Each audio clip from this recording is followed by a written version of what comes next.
Address. My name is Cherry Pikett. I live in Thoroughbred Run in Summerfield. Thank you.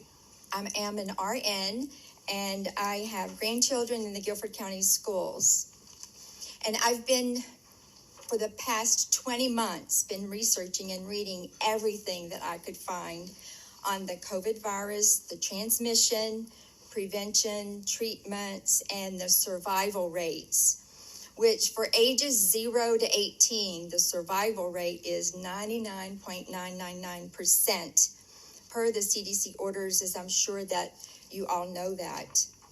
You're supposedly basing this on you're basing your decisions on the CDC recommendations, which is not at all backed by science.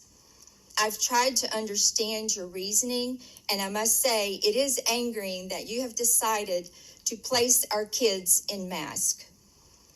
Have you thoroughly researched all of this for yourself before making your decisions? As elected officials, your reasoning is missing a few things, like science, evidence, common sense, and basic human decency.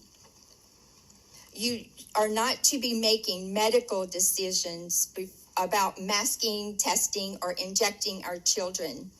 That is for the parents alone to decide. The wearing of masks all day by our kids increases bacteria in their dry mouth, causes hypercapnia, increased carbon dioxide, dizziness, headache, anxiety, and recently there have been dentists from New York to Raleigh saying they've seen an explosion in dental caries, and it's due to dry mouth or mask mouth. My granddaughter just had strep throat for the first time in her life a few weeks ago. And she told me this on her own. She said that a lot of the kids in her class are having headaches every day. The masks are actually a hindrance and for learning, and it will put our children further behind in their education. I have here, I have read this over and over on your website. I have here in this hand the references that you list. Most of them are from the CDC, the NIH, the FDA, and I think there's one from Duke. And that's all government references. In this hand, I have all the references that I've researched on why not to wear masks. And I'm going to leave these here with you. And this is what you list as to why to wear masks. Right. Next up, I hadn't planned on talking about this tonight, but here we are.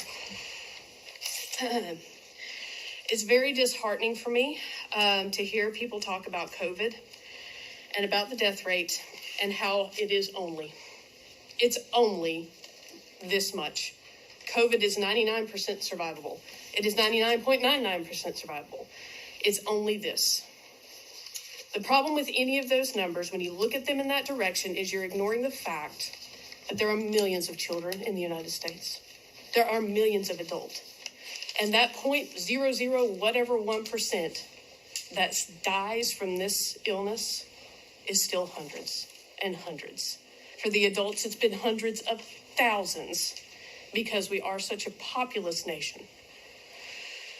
So far in the United States, we've lost more than 550 children under the age of 18 to COVID, most likely from the Delta variant. I don't have that exact number.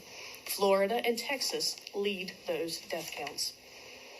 I flat refuse to play my part in North Carolina losing any children to COVID. And I am so, so glad that none of you are inside my head to hear what it sounds like when a mother screams at the top of her lungs, begging you not to let her child die.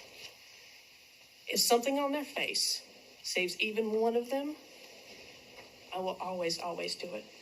Are they fun? No. Do a lot of the kids hate them? Yeah. Do a lot of adults hate them? Yes. Are they a fashion statement?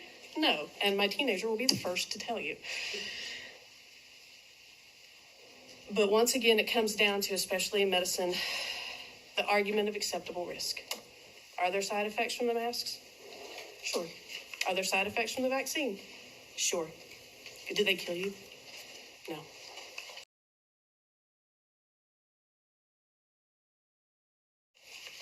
Please, please, please, please, especially when you listen to your teachers ask you for this, please support our mask mandate. And please support rational and civil discourse when it comes to these things.